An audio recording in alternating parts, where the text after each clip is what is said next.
Hello students, I am Kamlesh and in this video we are going to discuss weak forms. हमारे pronunciation में कुछ weak forms होती हैं, वो कैसे होती हैं और कैसे हम उनको recognize करते हैं. ये जब आप एक flow में natural बोलते हैं ना, तब ये weak forms आपकी वहाँ पे आपको realize होती हैं. ठीक है. Weak forms are syllable sounds that become unstressed. मतलब ये बहुत ही हल्की हो जाती है, इन पे कोई stress नहीं होता, ज़्यादा emphasis नहीं दिया जाता कनेक्टेड स्पीच में and are often then pronounced as schwa. जब इनको श्वा से सिर्फ हम बोलते हैं. कैसे होता है आप एग्जाम्पल से समझिए. ठीक है. Fish and chips. अब अगर हम इसको एक फ्लो में बोलना चाहें या कनेक्टेड स्पीच मतलब एक के बाद एक वर्ड हम बोल रहे हैं कॉन्टिन्यूसली एक फ्लो में बोल रहे हैं, तब इसको क्या आप ऐसा थोड़ी बोलेंगे फिश एंड चिप्स. आपका प्रोनाउंसिएशन क्या होगा? Fish and chips. Fish and chips. तो उस टाइम पे ये जो वैसे अगर इसको इंडिविजुअली देखा जाए तो ये स्ट्रेस्ड वर्ड है, इस पे भी एम्फेसिस देते हैं. एंड को अगर आप पर्टिकुलरली सिर्फ एंड बोलो इंडिविजुअली अलग से, तो इसका क्या प्रोनाउंसिएशन हो गया? एंड. ठीक है. बट कनेक्टेड स्पीच में जब आप फ्लो में बोल रहे हैं, weak forms are not pronounced fully when you are speaking naturally. जब आप नेचुरली एक फ्लो में बोल रहे हैं तब उनके प्रोनाउंसिएशन पे इफेक्ट पड़ता है. उनका प्रोनाउंसिएशन मतलब उन वर्ड्स का प्रोनाउंसिएशन अनस्ट्रेस्ड हो जाता है, मतलब बहुत ही हल्का सा उनको बोला जाता है. That is called weak forms. जैसे आप बोलेंगे फिश एंड चिप्स नहीं बोलेंगे, हम क्या बोलते हैं फ्लो में बोलते टाइम? Fish and chips. तो ये उस टाइम पे क्या बन गया आपका? Fish and chips. ये ऐसे बन गया अन. तो ये आपका श्वा में क्या बोलते हैं कन्वर्ट हो जाता है एक फ्लो में बोलते टाइम. ये है जी आपका वीक फॉर्म्स. अब हम बोलते हैं तो ये चीज़ें हमें रियलाइज़ ही नहीं होती, बट हर एक तरीके के लिए हमारे पास एक टेक्निकल टर्म्स हैं कि इनको बोला क्या जाता है. ठीक है. अब weak forms I used while using grammar words. अब जैसे किस किस वर्ड्स में वीक फॉर्म्स आपकी हो सकते हैं, जैसे यहाँ पे ये एंड क्या था, ये आपका कंजंक्शन है. ठीक है. तो प्रेपोजिशंस पे, कंजंक्शंस पे, ग्रामर वर्ड्स पे और आर्टिकल्स पे हम वीक फॉर्म्स लगा सकते हैं. किस पे नहीं लगाएंगे? Words which carry the main meaning of a sentence don't usually have weak forms. It means most nouns, verbs, adjectives and adverbs. जो आपके सेंटेंस में जो आपके मेन वर्ड्स हैं, जो आपके मेन आइडिया को कन्वे कर रहे हैं ना, आप उन वर्ड्स को कभी भी वीक फॉर्म्स में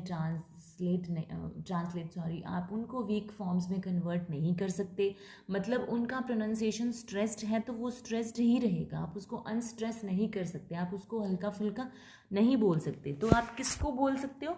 कुछ एक ग्रामर वर्ड्स लाइक प्रेपोजिशंस को, कंजंक्शंस को या आर्टिकल्स को हम वीक फॉर्म्स बना सकते हैं. ठीक है.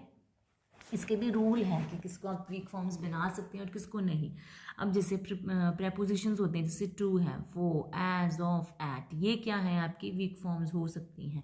प्रोनाउंस हैं जैसे यू, योर, दैट, देयर, ये आपके वीक फॉर्म्स हो सकते हैं. कंजंक्शंस हैं लाइक एंड. अभी अभी हमने फिश एंड चिप्स में इसका एग्जाम्पल किया है. ओ है, बट है, ये आपके कंजंक्शंस वीक फॉर्म्स हो सकते हैं. ऑक्सिलरी वर्ब्स मतलब हेल्पिंग वर्ब जिसे बोलते हैं ना हम, हेल्पिंग वर्ब, मेन वर्ब नहीं. देखो यहाँ पे वर्ड आया था कि वर्ब्स को आप वीक फॉर्म्स नहीं बना सकते, ये आपकी मेन वर्ब है. उसको हम जैसे एक सेंटेंस अगर हम लेते हैं, जैसे आई एम टीचिंग यू. ठीक है. I am teaching you. तो अब यहाँ पे टीच आपकी मेन वर्ब है.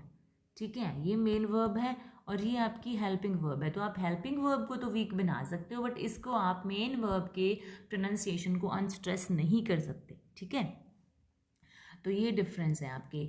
अब ऑक्सिलरी वर्ब यानी कि हेल्पिंग वर्ब को हम वीक फॉर्म्स बना सकते हैं, जैसे do, does, was, would, can, are, etcetera.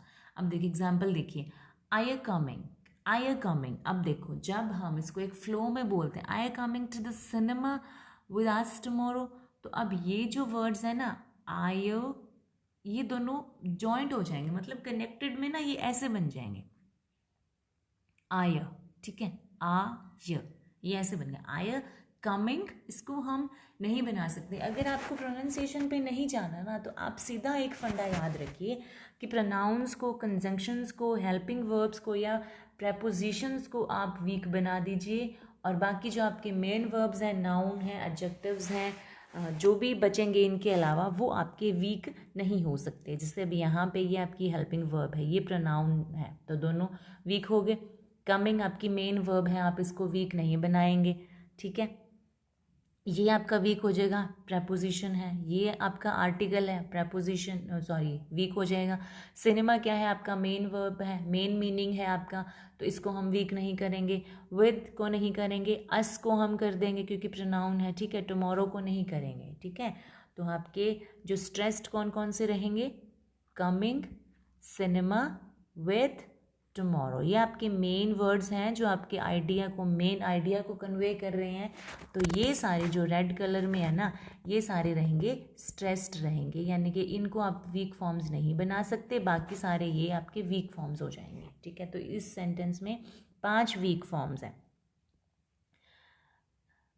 अ, य, ट, द, अस, ठीक है। जहाँ जहाँ पे आपका स्वा आ गया, श्वा सॉरी, वो हो गए आपके वीक फॉर्म्स, ठीक है। Almost all weak forms have schwa sound, almost all, इसने ये नहीं कहा कि हमेशा ही, but almost all weak forms have schwa sound. अब देखो किसी भी जैसे नेक्स्ट एग्जांपल है, what does it do at the weekends. अब व्हाट डज क्या है आपका, हेल्पिंग वर्ब है, तो ये वीक हो जाएगा। एट, ये डू आपकी मेन वर्ब है, ये वीक नहीं हो सकता।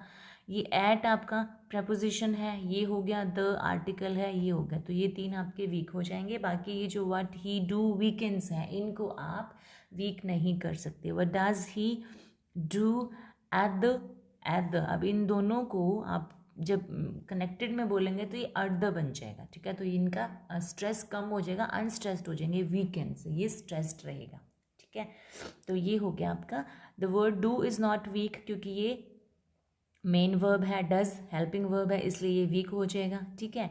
Do is the main verb, it carries meaning, so words which carry meaning have their full pronunciation and are not weak. ये हम पहले ही कर चुके हैं कि जो मेन वर्ब होती है वो हमारे मीनिंग को कन्वे करने के लिए होती है, तो उसको हम वीक नहीं बना सकते।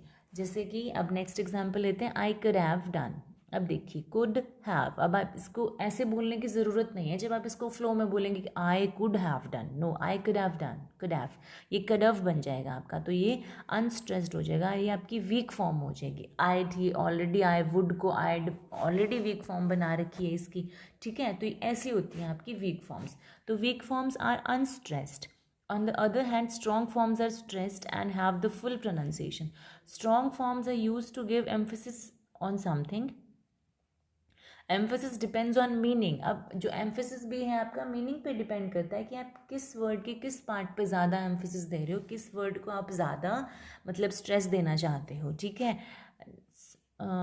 So the same word in the same sentence can be pronounced differently in different situations. जैसे एक मैं आपको एग्जांपल देती हूँ, अगर मैं ये कहूँ कि what are you doing here, मतलब तुम यहाँ पे क्या कर रहे हो, तो मेरा मेन फोकस किस पे है कि तुम यहाँ पे क्या कर रहे हो। what are you doing, that means तुम्हें तो यहाँ होना ही नहीं चाहिए था, तुम्हें कहीं और होना चाहिए था, ठीक है ना।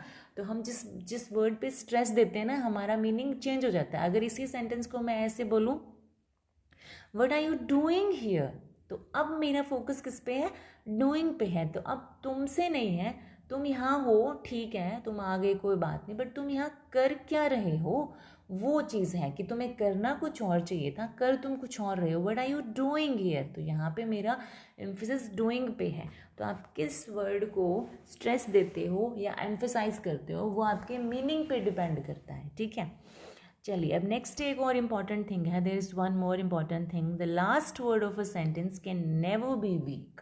देखिए अब इसमें क्या है, what are you looking at. अब एट आप सोचें कि प्रेपोजिशन है तो ये तो वीक होनी चाहिए, नो, क्योंकि ये सेंटेंस के लास्ट में आया है इसलिए ये वीक नहीं हो सकता। व्हाट आर यू, आयु ये हो सकता है, आयो, ये क्या बन जाएगा हमारा, आयो, ये बन गया। देखिए कनेक्टेड स्पीच में ये आयो बन गया। What are you doing, what are you looking at, ठीक है। तो एट हमारा प्रेपोजिशन है, बट क्योंकि ये सेंटेंस के लास्ट में आया है तो ये अनस्ट्रेस्ड नहीं हो सकता, ठीक है। सो ये है जी आपका वीक फॉर्म्स का फुल कंसेप्ट। आई होप कि आपको समझ में आ गया होगा। So keep learning, keep growing and keep learning literature.